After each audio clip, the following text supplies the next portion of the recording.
Our history is everything when it comes to this restaurant. This was built from scratch by my great-grandfather, which started out as a small corner cafe in 1905. It feels exactly the same way, and it smells the same way. When I look at a recipe, if it has garlic in it, I'll usually double it, maybe sometimes triple it. I always say that chicken and yellow rice is kind of a simpler version of a paella. Onions, green peppers, garlic, some tomatoes, you brown your chicken. It's kind of one of those easy dishes that if you're having company over, you can prepare it, stick it in the oven, and 45 minutes later, you have a beautiful dish.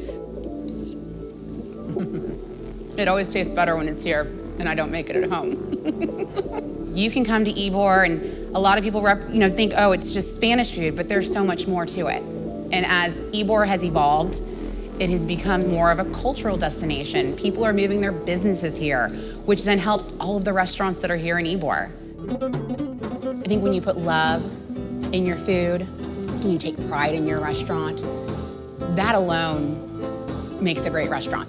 It's delicious if you guys want to take a bite. It's like really good.